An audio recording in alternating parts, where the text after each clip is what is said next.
그러다 보니까요, 거래는 늘고 가격은 뛰고 재개발 이슈까지 서울 빌라는 1년째 뭐다? 불장 중이다. 그러니까 저 지금 아파트 같은 경우는 거래량이 뚝뚝 떨어지고 있잖아요. 그러니까 원래 이제 서울에서 아파트와 빌라 거래량은요, 빌라가 아파트의 사실상 게임 자체가 안 됩니다. 그런데 자, 21년 1월달 들어와서 이 파란색 그래프가 빌라 거래량이고요, 빨간색 그래프가 아파트 거래량인데, 보시는 것처럼 2월 달에는 아파트 거래량이 3,874건, 그죠? 빌라 거래량이 4,479건. 어떻게 이 빌라 거래량이 아파트 거래량을 능가할 수 있는지 참 아리송한데요. 어쨌거나 올해 들어와서는 계속 그런 양상을 보입니다. 4월 달이 정점이었죠. 빌라는 5,712건이 거래되는데 아파트는 3,667건이 거래됐습니다. 그러고 나서 계속 소강 상태로 빠지는데 아파트는 3,968건 8월달에, 빌라는 4,227건이 거래가 됩니다. 빌라 거래량이 계속해서 늘어나고 있고요. 거래량이 늘어나면서 매매가격 변동 추이도 어마어마해집니다. 2017년에 1.36%인 변동률이 2018년도에 거의 2배로 뜁니다. 그러면서 2019년도 20년까지 거의 보합 상태, 약보합 상태로 오다가 올해 들어와서 공공재개발, 공공주도형 재개발, 신속통합 민간재개발까지, 그러니까 재개발의 장이 그냥 활짝 펴버린 거예요. 거기다가 소규모 정비사업에 대한 각종 규제 완화까지 되면서 10.24% 변동률이 올라갑니다. 그러니까 올해 들어와서 어떻게 보면 빌라 가격이 한 3배 뛰었다. 그러니까 1억짜리 빌라는 한 3억이 되고 2억짜리 빌라는 한 6억이 됐다, 이렇게 보시면 됩니다. 그런데 실제로 3배가 뛴 거, 데이터상의 3배가 아니라 실제 시장에서도 적게는 1.5배에서 정말 많게는 약 3배 정도의 빌라 가격이 엄청나게 상승을 했고, 현재 아파트장이 불확실한 지금 현재 상황에서도 빌라 시장은 아직까지 불장이다. 물론 지역에 따라서 특별한 이슈나 재개발 호재가 없는 지역들은 아직까지도 사실상 좀 냉랭한 기운이 흐르는 건 맞습니다. 그러니까 빌라나 다세대 주택을 사실 때 여러분, 무턱대고 전체적으로 빌라 가격이 오르고 거래량이 많고 그러다 보니까 아무 지역이나 일단 사놓자, 이건 상당히 위험하신 생각입니다. 그런 거 좀 자중해 주셨으면 좋겠고요. 빌라 가격이 이제 지금 4년 전에 아파트 가격이 되었습니다. 우리가 이제 중위 아파트 가격이 평당 2천만 원이라고 한 게 언제였냐면 2017년도입니다. 자, 2017년도에 3.3제곱미터당 2천만 원 정도 했었던 아파트 가격이었는데 지금 이 금액이 빌라 가격이 되었습니다. 서울시 빌라 중위 매매 가격 3.3제곱미터당 가격 추이를 보면 2017년도에 1,500만 원 했었습니다. 근데 이때가 이제 2천만 원이 좀 넘었을 때입니다. 아파트 가격이 1,600만 원, 1,695만 원, 1,800만 원 하다가 3.3 매매 가격도 역시 1년 사이에 엄청나게 올랐습니다. 2천만 원이 넘었습니다. 자, 그럼 여러분 생각 한번 해보세요. 빌라 중위 매매 가격이 3.3제곱미터당 2,500만 원을 넘어서 3천만 원이 되는 날이 여러분 올까요, 안 올까요? 저는 무조건 오리라고 봅니다. 무조건 오리라고 봅니다. 그러니까 제가 진짜 이런 걸 보면서, 이런 데이터라든가 이런 걸 보면서 좀 아쉬운 게 뭐냐면, 그러니까 서울의 좀 주요 지역들, 지금 한 2, 3억 정도가 있어야지 투자할 수 있었던 지역이요, 불과 2년 전만 해도 4, 5천, 3, 4천만 원 정도로 투자할 수 있었던 지역이 상당히 많습니다. 그리고 제가 유튜브를 통해서, 그리고 이제 제가 방송을 통해서, 또는 세미나나 강의를 통해서요, 아파트 사기 힘드신 분들은 서울 지역에, 노후된 지역에 빌라라도 꼭 하나 사놓으십시오. 앞으로 그게 큰 효자 노릇을 할 거고요. 생각지도 않은 엄청난 인생 역전의 기회가 될 것입니다. 라는 이야기를 정말 많이 했거든요. 근데 아쉬운 게, 물론 이제 제 강의나 방송이나 유튜브를 보시고, 그걸 이제 몸소 실천하신 분들도 계시고, 에이, 빌라가 무슨 돈이 되겠어. 그러면서, 전혀 관심을 안 가지시는 분들도 계실 겁니다. 그러니까 이제 부자와 가난한 사람의 차이는 좀 그런 것 같아요. 그러니까 부자들은 좀 어떻게 보면, 남의 이야기를 좀 관심을 많이 갖습니다. 남의 이야기에 귀를 많이 기울이죠. 저도, 개인적으로는 남들이 하는 이야기에 좀 많이 귀를 기울이는 편입니다. 제가 방송을 하기 때문에 말을 많이 하는 거지, 개인적으로 만나면 좀 저는 이야기를 많이 듣는 편입니다.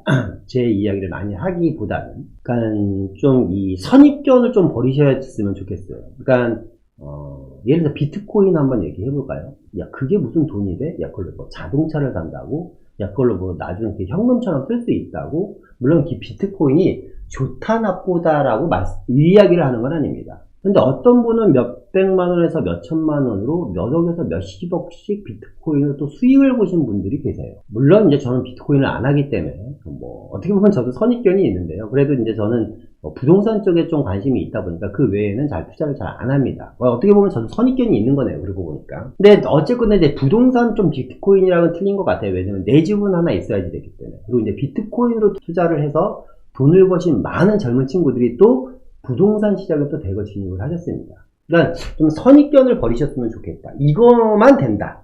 이건 안 되고 이거만 된다라는 식의 좀 선입견을 버리시고 다양한 시각으로 시장을 바라보시고 투자에 좀 임하셨으면 좋겠다라는 말씀을 잠깐 드립니다. 계속해서 좀 진행을 하겠습니다. 자, 이 뉴스는요, 2019년 4월 19일자 뉴스입니다. 지금 뉴스가 아닙니다. 앞서 우리가 봤었던 뉴스, 오세훈 서울시장도 그런 얘기를 했죠. 서울 개발 가용지 용지가 없다. 서울에 개발할 가용지가 없어서 재개발 재건축에 총력을 기울여야 된다라고 했는데 2019년도 4월 달에도 또 비슷한 내용입니다. 땅이 없어서 아파트를 지을 땅이 없답니다. 이때는 서울시장이 누구다? 박원순 서울시장이다. 근데 생각이 틀리죠. 오세훈 서울시장은 서울에 땅이 없었기 때문에 재개발 재건축으로 아파트를 공급하자는 거고, 박원순 서울시장, 제가 뭐 돌아가신 분을 욕보이는 건 아닙니다만 그냥 정책적으로 좀 이런 게 좀 아쉬웠다. 근데 이때 좀 재개발 재건축을 이때부터 했었으면 지금 많은 지역들이 조합 설립 인가는 됐을 거고, 그죠?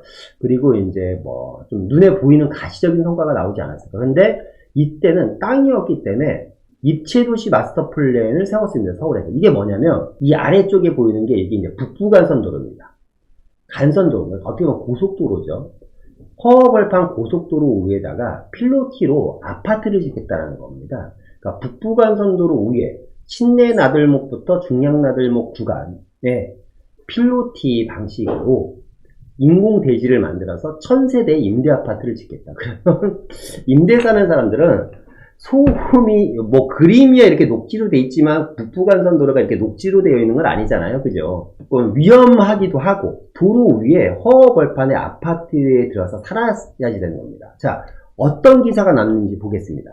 서울시가 입체도로 전환을 하기 위해서 작업에 착수해. 어떤 걸로? 도로 위라든가 국가 밑이라든가 땅밑 등 지상과 지하 모든 도시 공간을 복합적으로 연계해 활용했다라는 것. 가용용지가 고갈된 서울에서 도시계획 효율성을 최대한 끌어올리겠다는 겁니다. 그러니까 이때는 왜 재개발 재건축 할 생각을 안 했을까요? 좀 아쉽습니다. 그죠? 그러니까 어디에다? 도로 위나 도로 땅 밑에다가 집을 짓겠다는 겁니다. 지상과 지하 모든 도시 공간을 복합적으로 개발하겠다. 땅이 없기 때문에, 개발할 가용용지가 없기 때문에. 서울시가 이처럼 입체도시로서의 전환의 속도를 내고 있는 것은 더 이상 개발할 지상 공간이 없다는 절박함이다. 지난해 말 주택보금 혁신 방안을 통해 도로 위나 주차장 위에다가 임대주택을 짓겠다고 발표한 것도 이 같은 이유에서 제가 이야기하면서 사실상 좀 어이가 없어서 좀 웃음이 나네요. 그죠? 이 뉴스도 제가 예전에 한번 했었던 뉴스인데 다시 한번 좀 보여드리는 겁니다. 그러니까 땅이 없기 때문에 도로 위나 주차장 위에다 집을 짓겠다. 서울시는 도심 내 모든 공간을 활용해서 개발하겠다고 합니다. 모든 공간이라는 건 어디냐면 서부간선도로, 국회도로 등의 입체 개발. 그러니까 서부간선도로라든가 국회도로 위쪽에다가 필로티 방식으로 아파트를 짓겠다. 동부간선도로와 탄천로 등 하천부지를 개발해서 이 도로화 구역, 반포의 덮개공원 등 한강 주요 하천변 정비사업 연계지. 그러니까 동부간선도로와 탄천, 반포 고속도로죠. 경부고속도로를 이제 지상화 했을 때, 공원화 시켰을 때 그게 덮개를 덮어서 아파트를 짓겠다는 겁니다. 영동대로 지하화 공간 같은 광역 환승 거점. 지금 이제 한참 영동대로 지하화 사업을 지금 하고 있어요. 지비치센터 개발과 사업과 함께. 영동대로 지하화 공간 같은 광역 환승 거점 등이 개발 사업이 추진 중이거나 계획이 확정된 곳이다. 도로, 철도, 하천, 도로, 철도, 하천. 그러니까 사람이 이런 지역이 뭐 인프라가 있나요? 뭐 마트가 있나? 편의점이 있나? 학교가 있나요? 도로, 철도, 하천 등에다가 광역 환승 거점 지역을 만들어서 대도시 차원의 마스터 플랜을 넣어서 이런 식으로 POT 방식으로 아파트를 짓겠다라는 겁니다. 근데 참 아이러니하죠. 이때만 해도 정부와 서울시에서는 아파트가 필요 없다. 딱 그런데 그렇기 때문에 임대 아파트를 지으면 된다고 했는데 지금 보십시오. 자, 정부에서 나서서 무려 80여 곳의 구역 지정을 1년 사이에 해댑니다. 이제 이게 경쟁을 하는 거예요. 정부와 서울시가. 당이 틀리죠? 당 이야기는 안 하겠습니다. 어쨌거나. 이쪽과 이쪽이, 여기는 이미 80군데 구역 지정을 해놨고, 여기는 이제 45곳 구역 지정을 할 차례입니다. 뭐, 소규모 정비사업 같은 경우도 뭐 서울시 관할이니까 108곳이 서울시 거라고 얘기할 수 있겠나? 뭐, 중요한 건 뭐냐면, 1년 사이에 80곳을 지정할 수 있었는데, 5, 6년 동안 과연 왜 아무것도 안 하고 있었는지 좀 아이러니합니다. 포인트는 이겁니다. 과거에도 그랬고요. 지금도 땅은 없다. 서울시에 아파트를 지을 수 있는 땅은 없기 때문에 재개발 재건축이 유일한 대안이다. 그런데 계속해서 구역 지정이 되어 나간다. 구역 지정이 되었던 지역들은 권리산정 기준일로 인해서 거래를 못하거나 토지거래 허가 구역을 못 끼기 때문에 점점 서민들이라든가 재개발에 관심이 있으셔서 투자를 하려고 하시는 분들은 점점 구역이 좁혀지고 투자를 할 수 있는 공간 자체가 점점 좁아진다. 그럼으로 인해서 가격은 계속해서 오르고 있다라는 겁니다. 자, 그 정리를 한번 해보겠습니다. 다세대 주택과 빌라의 가격 상승 요인을 보니까요. 아파트 가격이 너무 많이 오르다 보니까 아파트 가격 상승에 대한 풍선 효과인데요. 이제 이런 거죠. 뭐 많은 분들이 아파트 가격이 너무 많이 오르다 보니까 아파트가 아니면 어때? 그냥 다리 뻗고 살 수 있는 내 집을 좀 그냥 역세권 주변이라든가 직주 근접이 좋은 곳에 마련하자. 혹시 아냐? 살다 보면 재개발이 될지. 요즘 빌라 몬테크 쪽이 또 엄청나게 늘고 있다고 합니다. 두 번째는 엄청난 임대차 3법에 의해서 엄청난 전세값 상승과 대출 규제로 인해서 아파트에 대한 구매력이 떨어지고 아파트를 이제 못 사는 분들이 많이 늘어나면서 상대적으로 그래도 일부 대출을 받으면 내가 살 수 있는 주택이 빌라와 다세대가 어느 정도 좀 확률적으로 높다 보니까 얘네들 잘 사놓으면 나중에 당장은 아니지만 뭐 한 3억짜리 4억짜리 아파트 사놓으면 나중에 15억 20억짜리 아파트로 바뀔 수도 있으니까 한번 사놔서 들어가서 한번 버텨보자. 이런 분들에 의해서 또 가격 상승이 많이 됩니다. 그러니까 투자자뿐만 아니라 실거주자도 많이 들어오고요.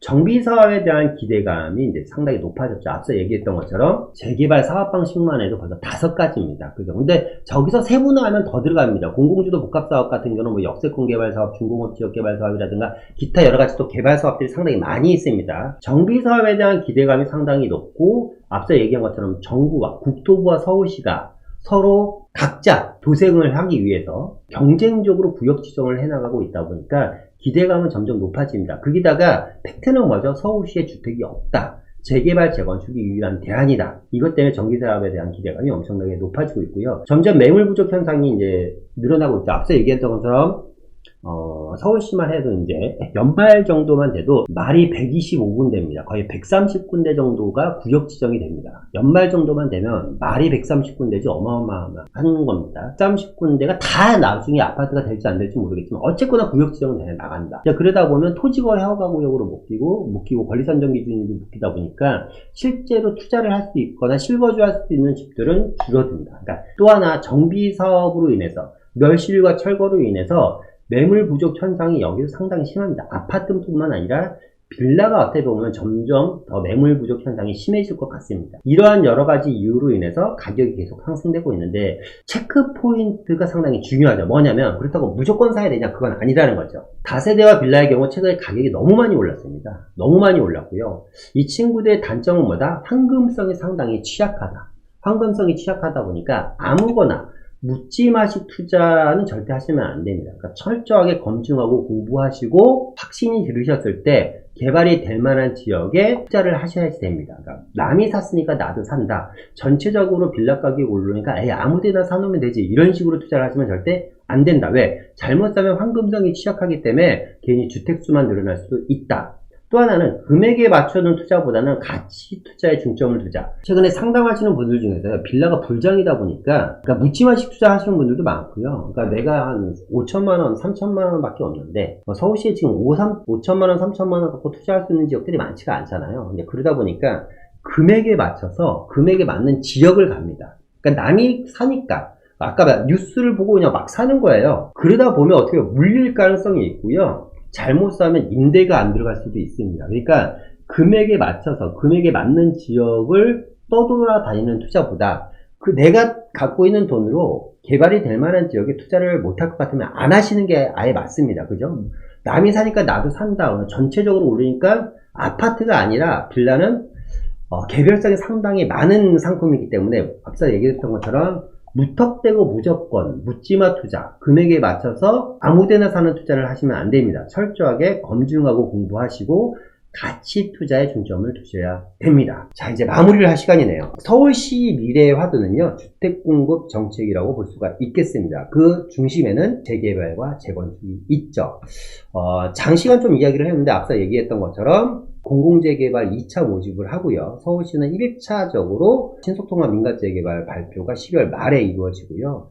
내년 상반기에 오세훈 서울시장이 또 2차 모집을 할 예정이라고 하니까 내년 정도 되면요. 한 200군데 이상의 구역 지정이 진행되거나 200군데 정도의 예정구역들이 나오지 않을까라는 생각이 듭니다. 그럼 또 그 지역들이 또 토지거래 허가구역으로 묶이고 투기 방지를 위해서 어쩔 수가 없죠. 그죠? 또 권리선정 기준이 잡힐 겁니다. 그러니까 선점하지 않으면 이제 따라갈 수가 없습니다. 사다리는 걷어차졌고요. 양극화는 점점 심해집니다.